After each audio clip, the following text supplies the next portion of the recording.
Hello बच्चों, मेरा नाम है अनबू शुक्ला और स्वागत करता हूँ आप सभी का अपने यूट्यूब चैनल एक्सपीरियंस क्लास में। आज हम लोग एक नया चैप्टर चालू करने वाले हैं और डिफरेंशिएशन तो साथ में चल ही रहा है अपन लोगों का। तो इस चैप्टर का नाम है वेक्टर अलजेब्रा।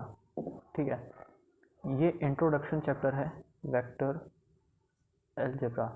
ठीक है, तो ये इंट्रोडक्शन वाला वीडियो है। इसमें हम लोग क्या क्या पढ़ेंगे, पहले हम लोग वो जानेंगे, फिर उसके बाद हम लोग ये जानेंगे कि आगे क्या क्या पढ़ना है हम लोगों को।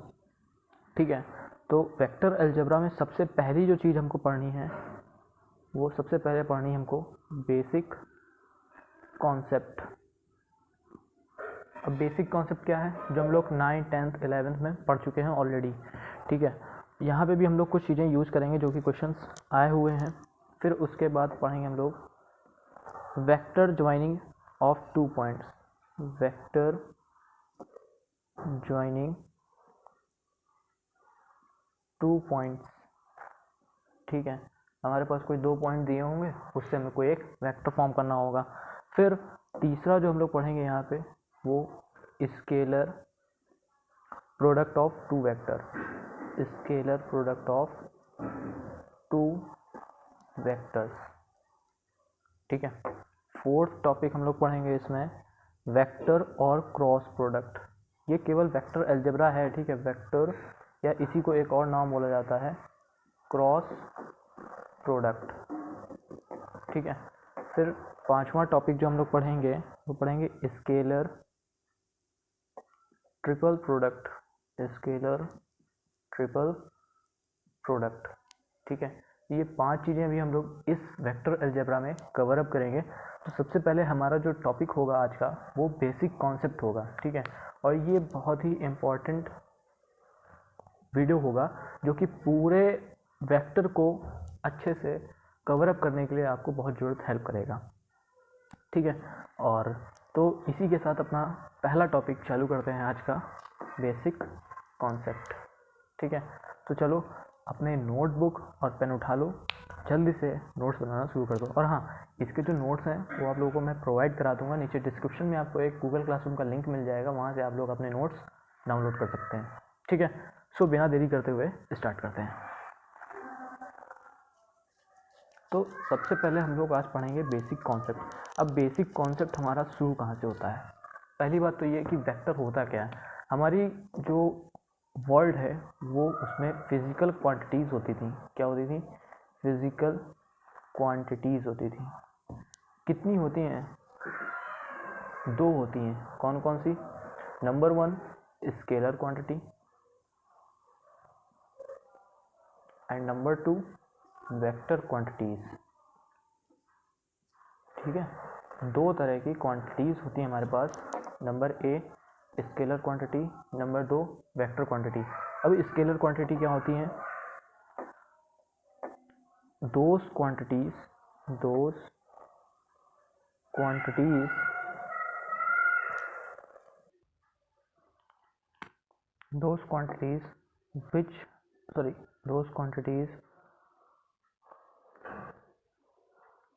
which have only magnitude, यानी कि ऐसी क्वांटिटीज़ जिनमें केवल और केवल मैग्नीट्यूड होगा। ठीक है, ऐसी क्वांटिटीज़ को हम स्केलर क्वांटिटी कहते हैं। जैसे कि एग्जांपल अगर हम लें इसका तो मास होता है, डिस्टेंस होता है, स्पीड होता है, एक्सेट्रा। और भी क्वांटिटीज़ होती हैं बट हमें उससे मतलब नहीं है। हमारा जो मेन काम है वो हमारा वेक्टर्स में है। तो इसकी डेफिनेशन अगर हम लिखें तो दोज क्वांटिटीज़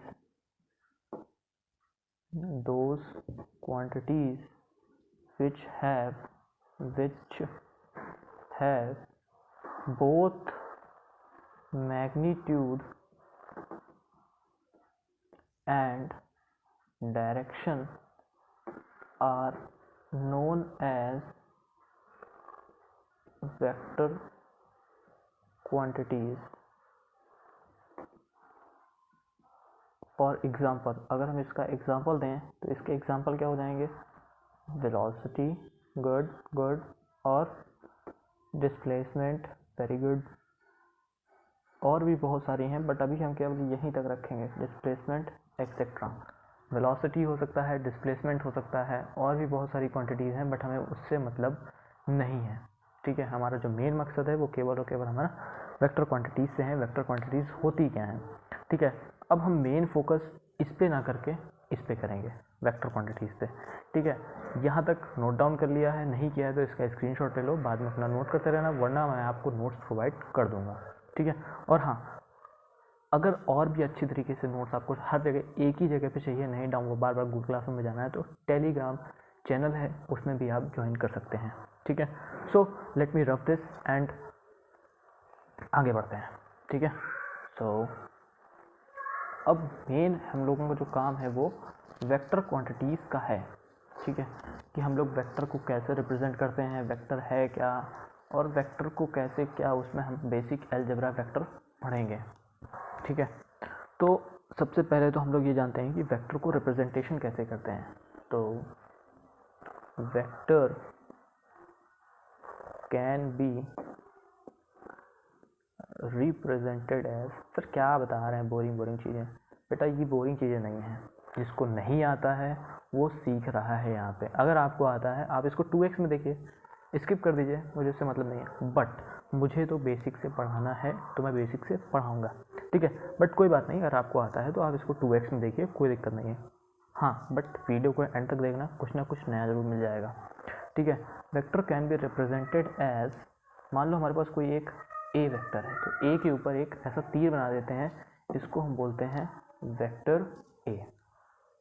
इसमें क्या है, ये जो ए है, सॉरी, ये जो ए है वो क्या कर रहा है, मैग्नीट्यूड रिप्रेजेंट कर रहा है, और जो ऊपर दिखा रहा है वो उसका डायरेक्शन बता रहा है। यानी कि इसमें क्या है, दोनों मैग्नीट्यूड है और डायरेक्शन भी है।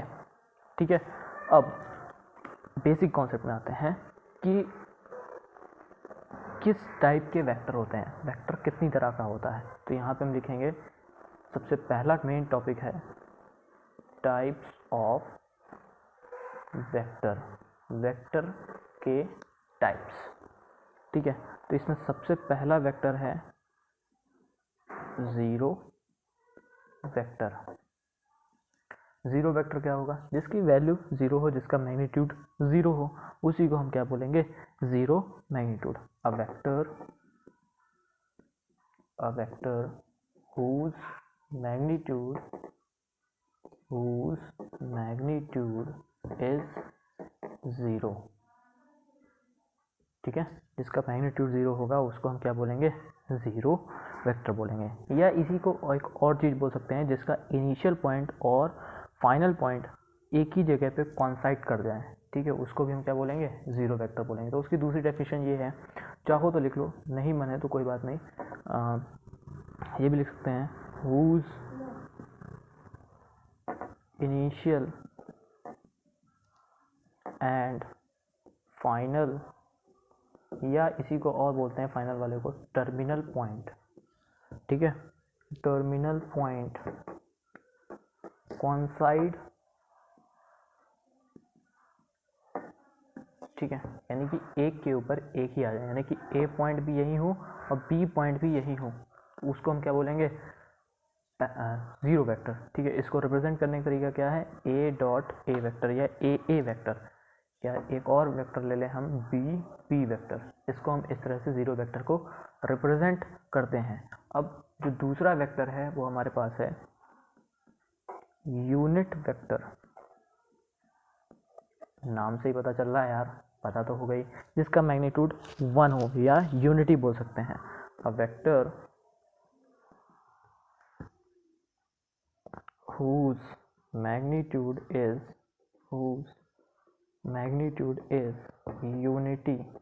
यूनिटी और 1, ये भी बोल सकते हैं हम इसको हम क्या बोलेंगे, यूनिट वेक्टर। इट इज़, और इसको रिप्रेजेंट करने का अपना एक अलग तरीका है। ठीक है, तो it is represented by A cap. ठीक है, ए कैप से इसको रिप्रेजेंट करते हैं। ठीक है, और फिर बहुत सारे होते हैं, बट हमें उससे मतलब नहीं, जिसमें जो मेन है वो मैं लिखा रहा हूँ। ठीक है, जो तीसरा है वो है तुम्हारे पास कोलिनियर वेक्टर या पैरेलल वेक्टर। पैरेलल वेक्टर ये क्या होते हैं? इसी को दूसरा नाम बोला गया है कोलिनियर वेक्टर। अब ये पैरेलल वेक्टर क्या होते हैं? जिनका जो डायरेक्शन होगा वो क्या होंगे? उनके पैरेलल वेक्टर होंगे। ठीक है, ये कहना गलत होगा कि सेम डायरेक्शन होगा, हो सकता है अपोजिट भी हो सकता है, बट वो पैरेलल वेक्टर होंगे। जैसे रेल की पटरी देखी होगी आप लोगों ने, एक ये है और ये है, ये दोनों कैसे वेक्टर हैं? पैरेलल वेक्टर हैं। मान लेते हैं ये ए वेक्टर है और ये बी वेक्टर है, तो ये दोनों कैसे वेक्टर हैं? पैरेलल वेक्टर हैं। ठीक है, तो यहाँ तक जो था तुम्हारा नोट डाउन कर लो या स्क्रीनशॉट ले लो, इसको हम पैरेलल वेक्टर बोलते हैं। अब आगे हम लोग कुछ इंपॉर्टेंट वेक्टर पढ़ेंगे जिनको हम बोलते हैं equal vector, like vectors, unlike vectors, equal vectors. ठीक है, ये सब हम लोग अभी लिखने जा रहे हैं। बस दो और हैं, दो टाइप और हैं, उनको भी लिख लो। फिर उसके बाद मेन आएंगे हम लोग पोजीशन वेक्टर पे। ठीक है, आई होप स्क्रीनशॉट ले लिया होगा।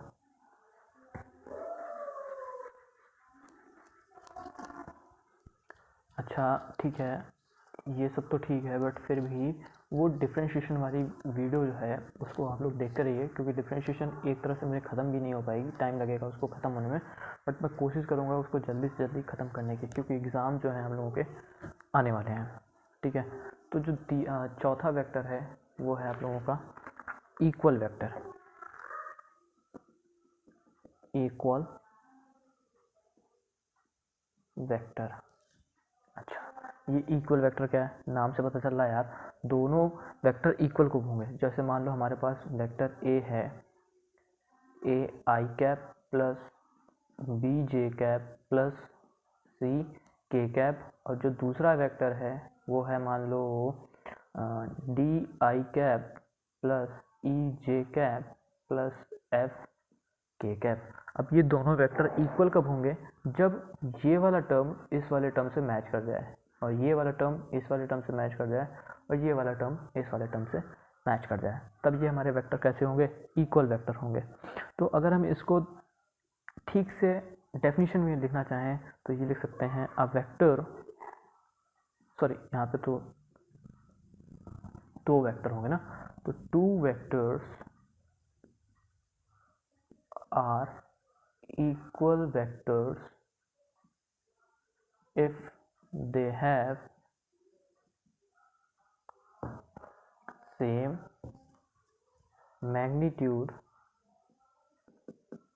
as well as same direction। ठीक है, ऐसा वेक्टर, दो वेक्टर इक्वल कब होंगे? जब हमारे उनका मैग्नीट्यूड और डायरेक्शन दोनों का सेम होगा, उनको हम क्या बोलेंगे? इक्वल वेक्टर्स बोलेंगे। ठीक है, अब हम लोग सीखने जा रहे हैं बहुत ही इम्पॉर्टेंट चीज़। कैसी चीज़? इम्पॉर्टेंट चीज़, जिसका नाम है पोजीशन वेक्टर। ठीक है, तो इसको जल्दी से लिखो, हेडिंग लगाओ पोजीशन वेक्टर, और ये इम्पॉर्टेंट है। ठीक है, पोजीशन वेक्टर क्या होता है? पोजीशन वेक्टर, अच्छा पोजीशन, किसी भी चीज़ को अगर हमें किसी चीज़ की पोजीशन बतानी है तो कोई एक रेफरेंस लेंगे। ठीक है, जैसे मान लो अगर हमें बताना हो कि एक कोई व्यक्ति है, जैसे मान लो ये एक लड़का है, ठीक है, अगर हमें इसको बताना है और ये दूसरा लड़का है, ये किसी और को बताना चाहे कि ये भाई साहब कहाँ है, इसका नाम मान लो रामू है, तो रामू कहाँ पे खड़ा होगा इसके रिस्पेक्ट में? मान लो ये खंभा है, तो ये क्या बताएगा? इस खंभे से पास, इस खंभे के पास रामू खड़ा हुआ है। ठीक है, तो ये क्या है? उसका पोजीशन है, किस पोजीशन में है, कहाँ पे है, वो क्या बता रहा है? पोजीशन बता रहा है। यहीं से वो स्टार्ट करता है हर चीज़। ठीक है, तो अगर हमें किसी मैथ के टॉपिक, अब मैथ में आ जाते हैं, मैथ में अगर बताना होगा तो कोई भी वेक्टर होगा वो कहाँ से स्टार्ट करेगा? ओरिजिन से स्टार्ट करेगा। ठीक है, ध्यान देना इस बात को, मैं जो बोल रहा हूँ ओरिजिन से स्टार्ट करेगा। ठीक है, तो जैसे मान लो हमारे पास ये कुछ इस तरह का दिया हुआ है हमारे पास। ठीक है, ये क्वाड्रेंट है, ये मान लेते हैं वाई एक्सिस है, ये एक्स एक्सिस है, और ये जेड एक्सिस है। ठीक है, मान लेते हैं हमारे पास कोई एक पी वेक्टर है जिसके पॉइंट हैं x comma y comma z, ठीक है। तो इसका जो पोजीशन होगा वो हम लोग कहाँ से देखेंगे, x दूरी भी कहाँ से देखेंगे, ओरिजिन से ही देखेंगे। y दूरी भी कहाँ से देखेंगे, ओरिजिन से ही देखेंगे। z की दूरी कहाँ से देखेंगे, वो भी ओरिजिन से ही देखेंगे। तो ये जो हमारा कहलाएगा, ये मान लेते हैं हमारा r वेक्टर, यानी कि इसका मैग्नीट्यूड क्या बताएगा, ओरिजिन से p की दूरी, वो कहलाएगा r वेक्टर। तो हमेशा जो हमारा पोजीशन वेक्टर होगा वो, जैसे मान लो हमारे पास कोई जैसे मान लो हमारे पास क्या कहते हैं उसको हम, चलो इसी को मान लेते हैं, ये O है, तो इसको हम OP वेक्टर कैसे रिप्रेजेंट करेंगे, कैसे आएगा ये OP वेक्टर, तो वो क्या कहलाएगा, ये R वेक्टर का मैग्नीट्यूड होगा, जो कि under root of X square plus Y square plus Z square. सच बोलें तो ये कैसे आया, कोई बता सकता है? हाँ, चलो ऐसे नहीं समझ में आएगा। अभी मैं मान लेता हूँ मुझे कोई एक और पोजीशन वेक्टर निकालना है, ठीक है, इसको नोट डाउन करो, अभी समझाता हूँ। इसमें कुछ भी नहीं समझ में आया होगा, नहीं समझ में आया कोई बात नहीं, बट फिर भी इतना याद रखो कि अगर हमें पोजीशन वेक्टर निकालनी है तो कहाँ से निकालेंगे, हमेशा ओरिजिन से निकालेंगे, ठीक है। चलो अब जैसे मान लो हमारे पास कोई एक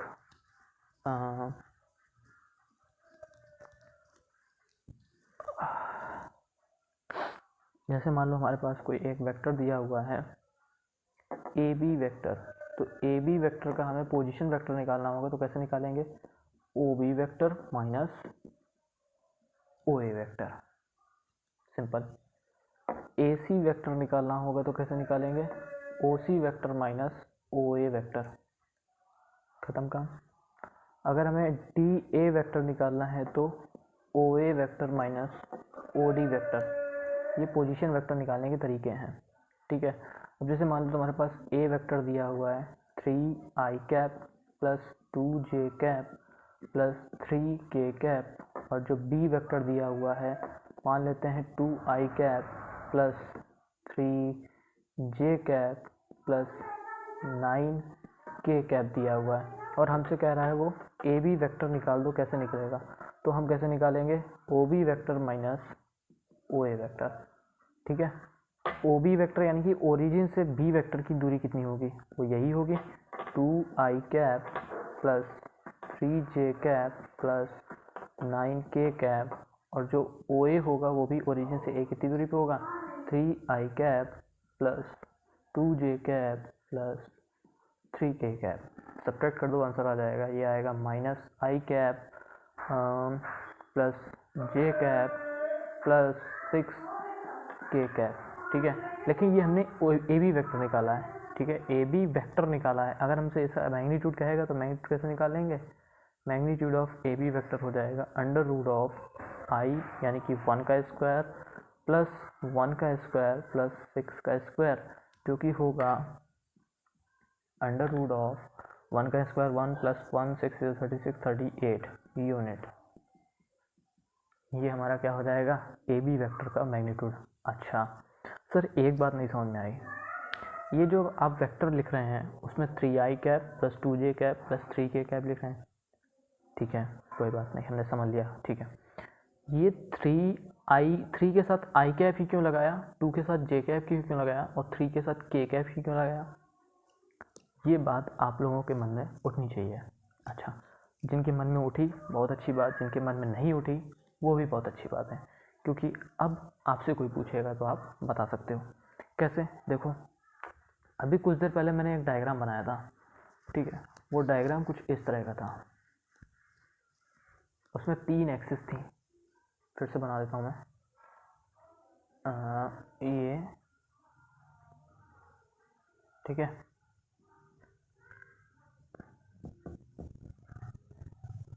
ये मान लेते हैं एक्स एक्सिस है, ये वाई एक्सिस है, और ये जेड एक्सिस है। तो जो एक्स एक्सिस का डायरेक्शन होता है वो हमेशा आई कैप से डिनोट किया जाता है, ठीक है। वेक्टर क्वांटिटी हमें यही बताता है कि उसके साथ मैग्नीट्यूड भी होगा और उसका डायरेक्शन भी होगा, ठीक है। तो जो एक्स एक्सिस वाला पॉइंट होगा उसका डायरेक्शन क्या होता है, हमेशा आई कैप से डिनोट किया जाता है। वाई कैप का जो डायरेक्शन होता है वो जे कैप से डिनोट किया जाता है, और जो जेड कैप का डायरेक्शन होता है वो के कैप से डिनोट किया, ठीक है।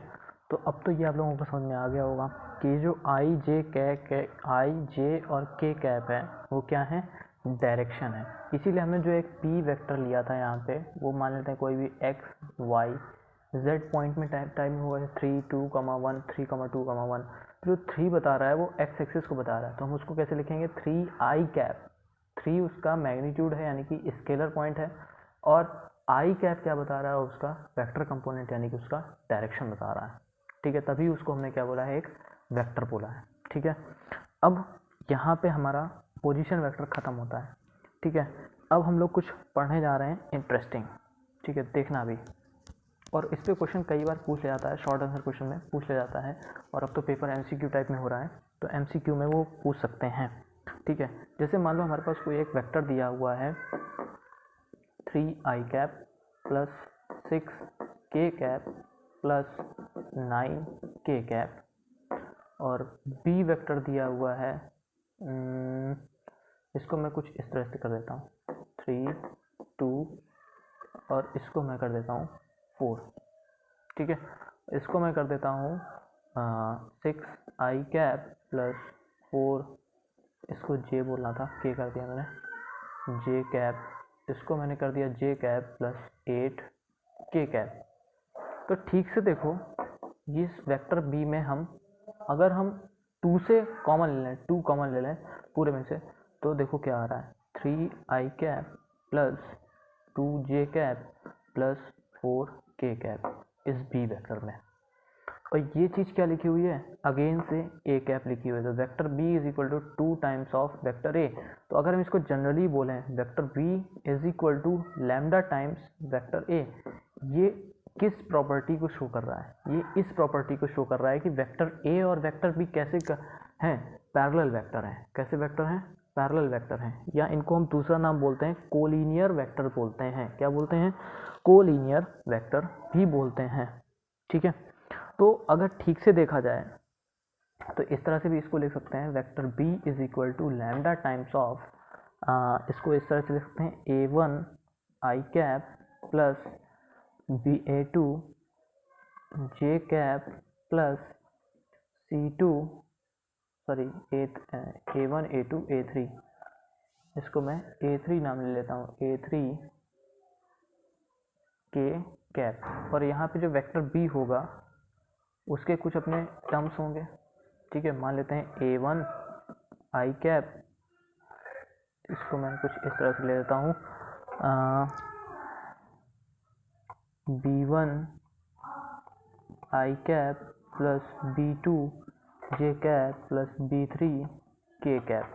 ठीक है, तो अगर ठीक से देखो, अगर हम इन दोनों को कंपेयर कराएं तो b1 is equal to a1 lambda आएगा, b2 is equal to a2 lambda आएगा, और b3 is equal to a3 lambda आएगा। आएगा कि नहीं आएगा, बनी बात है, आएगा आएगा।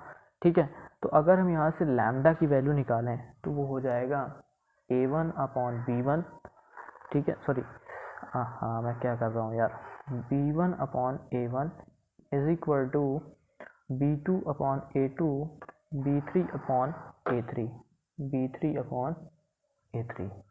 ठीक है, तो ये हमारा कंडीशन होता है किसका, किसी भी दो वेक्टर का कोलिनियर होने का।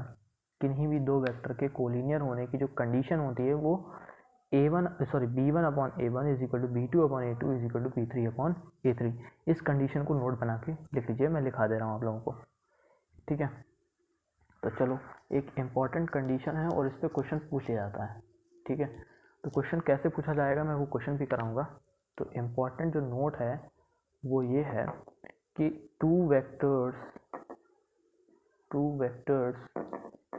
a1 I cap plus a2 J cap plus a3 के cap and b1 I cap plus b2 J cap plus b3 के cap are said to be collinear और इसी को दूसरा नाम बोलते हैं parallel vectors if and only if b1 upon a1 is equal to b2 upon a2 is equal to b3 upon a3 is equal to lambda. ठीक है, ये हमारी कंडीशन किसकी होती है, वेक्टर कोलिनियर होने की। अब इस पे एक छोटा सा न्यूमेरिकल कर लेते हैं जो कि अधिकतर पूछा जाता है। ठीक है, तो for what values of a the vectors 2i cap minus 3j cap plus 4k cap and a I cap plus 6j cap minus 8k cap are collinear. ठीक है, कह रहा है a की कौन सी वैल्यू के लिए ये वाला वेक्टर और ये वाला वेक्टर कोलिनियर हो जाएंगे। तो यहाँ पे देखो हमसे किस वर्ड का नाम ले लिया गया है, कोलिनियर का। यहाँ पे हम किस कंडीशन का यूज़ करेंगे, ए ऊपर वाली कंडीशन का यूज़ करेंगे। तो यहाँ पे लिखेंगे two vectors solution, two vectors are collinear if and only if b1 upon a1 is equal to b2 upon a2 is equal to b3 upon a3 is equal to lambda, some value lambda. ठीक है, तो हम यही बोल सकते हैं कि b1 vector यानी कि a/2 मान लेते हैं, ये b वेक्टर है और ये a वेक्टर है। a upon 2 is equal to 6 upon minus 3 is equal to minus 8 upon 4। अब इस a अपॉन 2 को चाहे इसके इक्वल कर दो, चाहे इस अपॉन 2 को इसके इक्वल कर दो, किसी के भी इक्वल कर दो, आंसर हमारे पास आ ही जाना है। ठीक है, तो a अपॉन 2 इधर दिख नहीं रहा होगा, मैं इधर लिख देता हूँ, a upon 2 is equal to minus 2, तो a is equal to minus 4। a is equal to minus 4 के लिए ये दोनों वेक्टर कैसे वेक्टर होंगे, कोलिनियर वेक्टर होंगे। ठीक है, so that's all for today's lecture. बहुत हो गया यार, अब इससे ज़्यादा मैं नहीं पढ़ा पाऊंगा और आप इससे ज़्यादा पढ़ पाएंगे। ठीक है, कल हम लोग बहुत इंपॉर्टेंट चीज़ पढ़ेंगे, बहुत बहुत बहुत इंपॉर्टेंट। ठीक है, क्योंकि ये पूरे वेक्टर आई मीन जो ये चैप्टर है वो थोड़ा सा लंबा चैप्टर है, लेंदी चैप्टर है, बट है ईजी। 10 मार्क्स आपको बड़ी आसानी से मिल जाएंगे, बड़ी आसानी से मिल जाएंगे, ये हाथ में होते हैं। ठीक है, जिसका नाम है डायरेक्शन कोसाइंस उसका नाम है, वो हम लोग कल पढ़ेंगे। ठीक है, सो तब तक के लिए धन्यवाद, मिलते हैं नेक्स्ट लेक्चर में। और अगर आप लोग इस चैनल में नए हैं तो इस चैनल को लाइक शेयर सब्सक्राइब करें। ठीक है, चलो बाय बाय।